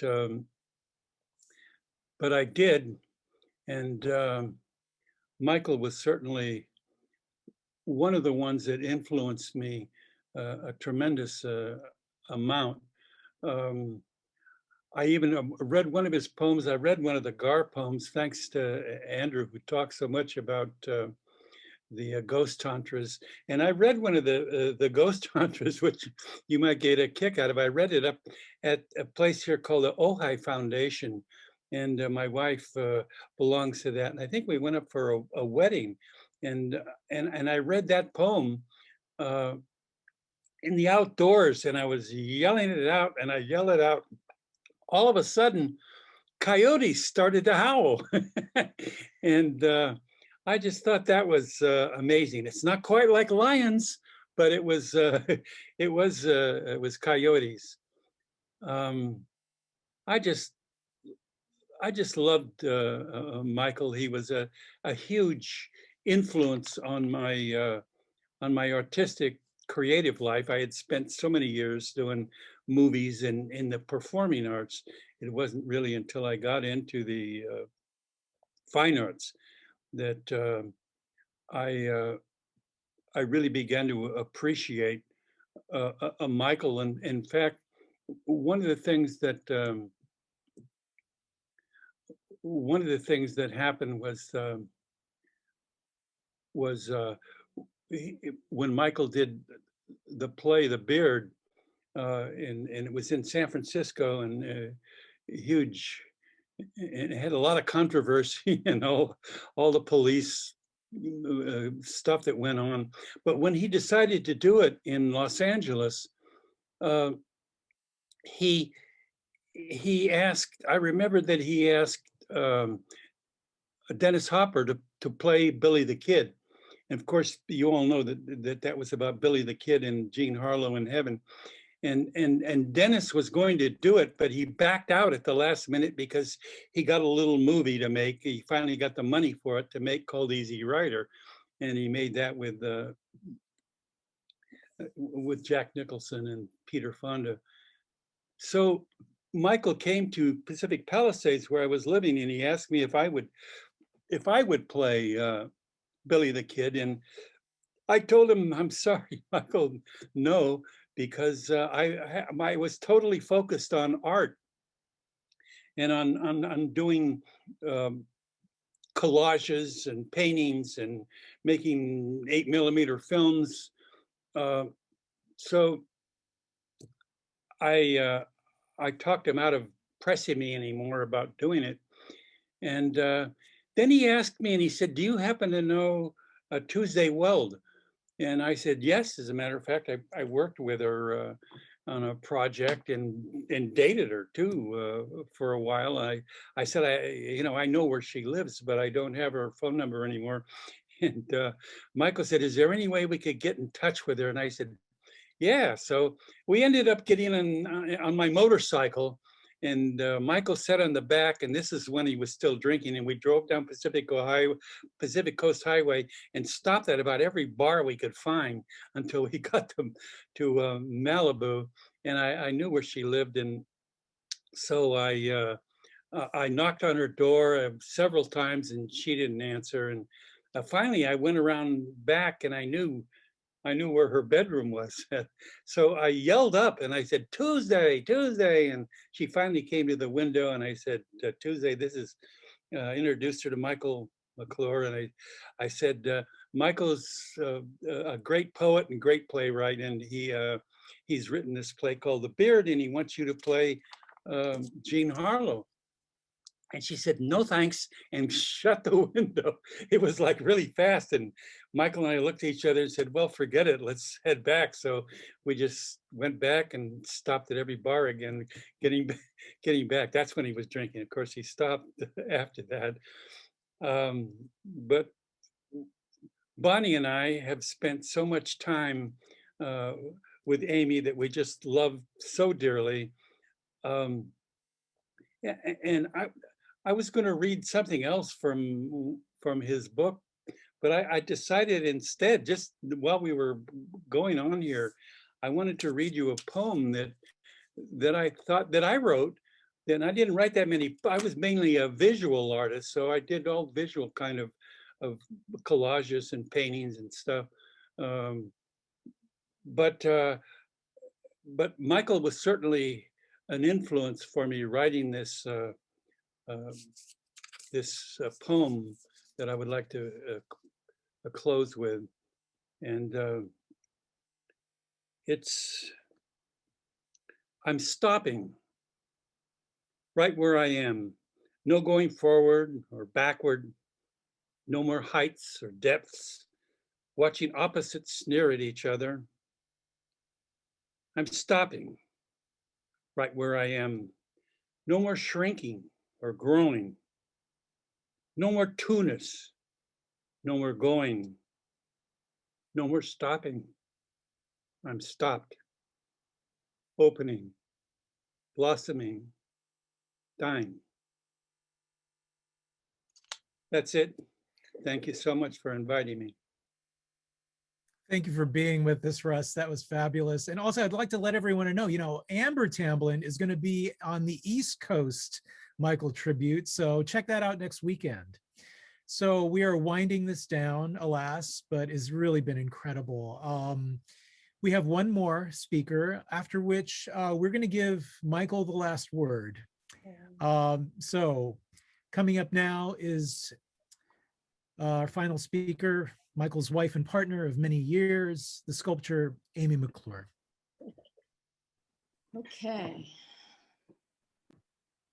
Thank you to everyone. Special thanks to Elaine, to Garrett, to Peter, to Lawrence, to Stacy for that entire ensemble that we call City Lights. to Nancy, for this new book of Michael's and for a family away from home that we call City Lights.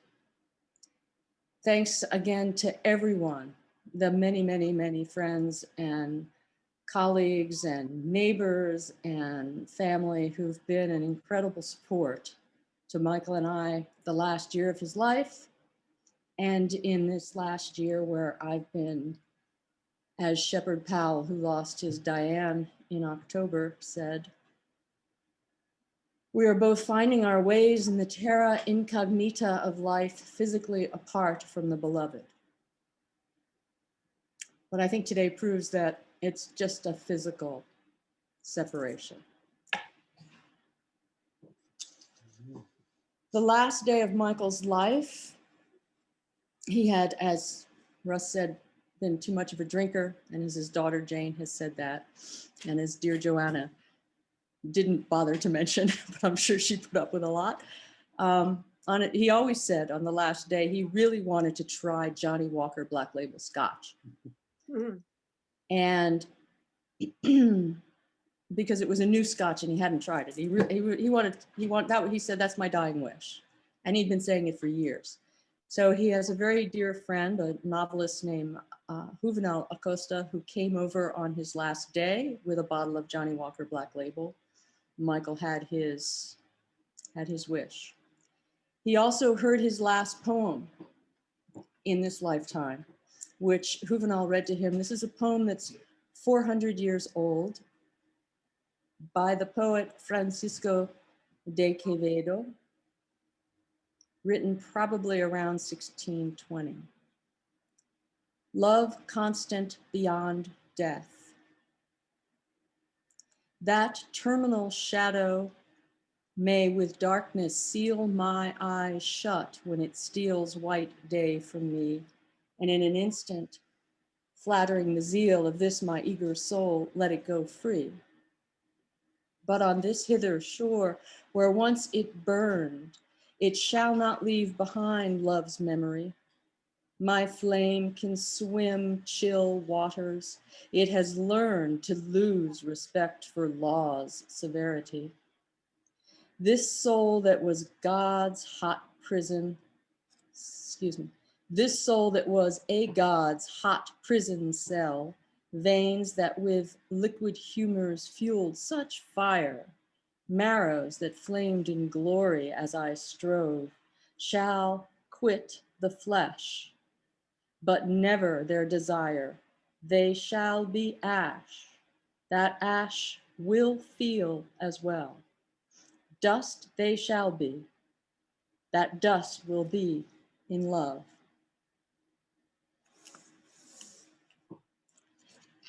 My deep gratitude to Michael McClure for never being boring, not even for a moment. Deep gratitude for your genius, your wit, your generosity, your curiosity, your tolerance, your humor, your myriad-mindedness, your depth and breadth of insight, thought, and art, your art, the poetry, the plays, the prose, the painting, your love of all the arts, your support in all ways, always, your anger, which often moved you and others into right action, your compassion, your love for all beings, your mammalness, your unshakable love for your family, for friends, for neighbors, and all sentient beings, and for our love-drenched dyad. Thank you for our timeless, endless time together.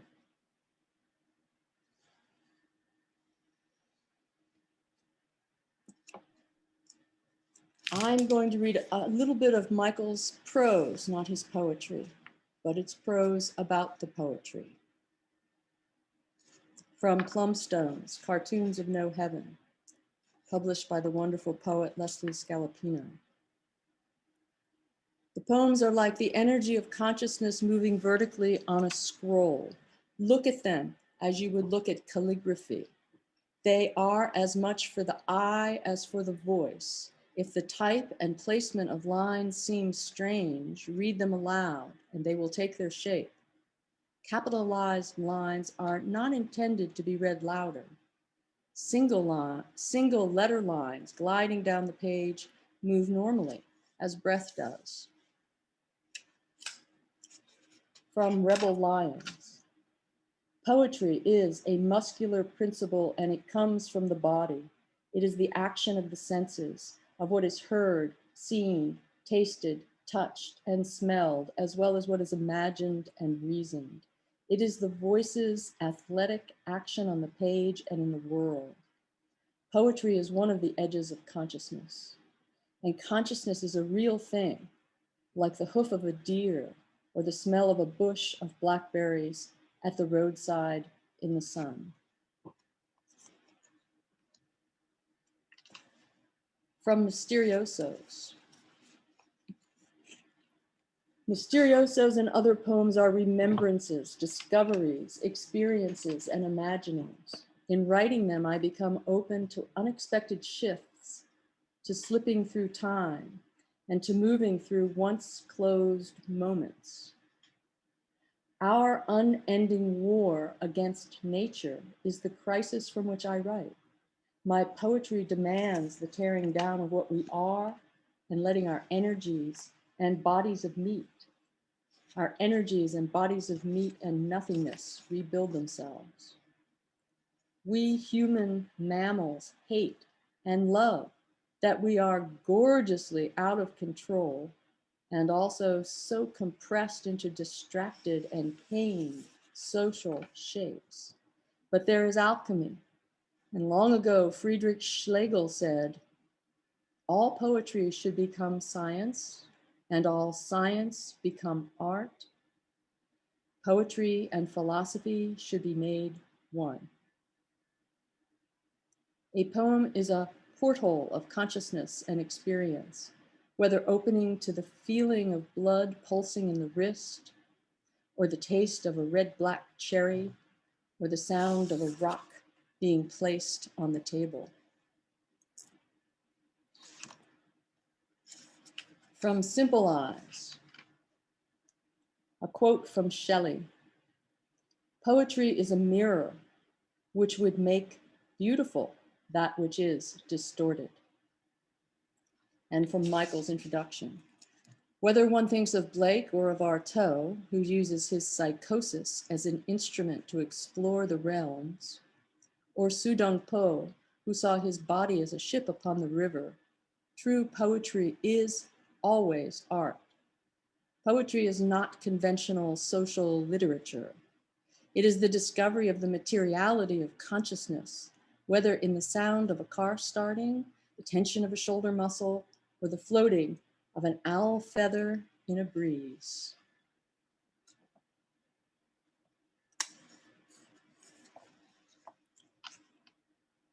From Mephistos, experiences may be so tiny, so without scale or proportion that they would not exist without a fringe which flits like the blue-gray wing of a moth, or like a coyote leaping across the highway in front of my speeding car and into the beach dunes.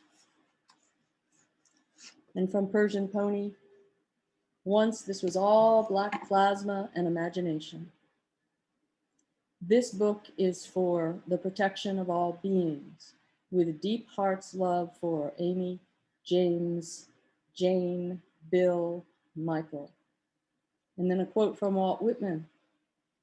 A mouse is miracle enough to stagger sextillions of infidels. Gary Snyder couldn't be here today. The photographer Christopher Felver came over the other day and handed me this.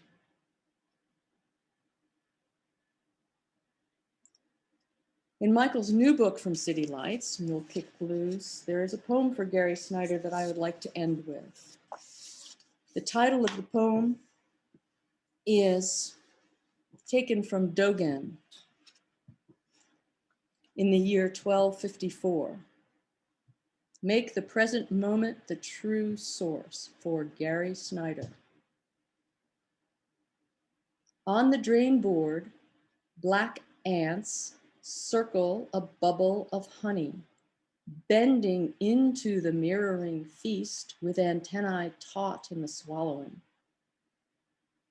I remember zebras and wildebeest at the water hole in the edge of the spotlight, and the elephant tramps in on padded feet, flailing red dust from her whooshing trunk. The noise melts with silence, reflecting the braiding of the white silver stream in the waterfall pouring over rocks and concrete just down the street in the glen. On the slope under morning stars, I walk ahead of the ripples traveling in crescent sheets, and I stop to see them pass me. Bird calls flood from everywhere to celebrate the end of the rain. I am a seal, sloshing from realm to realm in the string theory, in the mutual arising, in the imagination of youthful muscles and wild surf. I howl like a coyote dreaming a future in silences between raindrops. Thank you all. Thank you, Peter. Thank you, Amy. Thank you so much, everyone. This has been such an amazing afternoon. There is one more tribute left. It's the East Coast tribute. It's next weekend. You can register through the City Lights website. Of course, all of Michael's books are available on our City Lights website. We've also posted links if you're interested. And it seems only fitting that we end with the words of Michael. And so now I will give you one last video.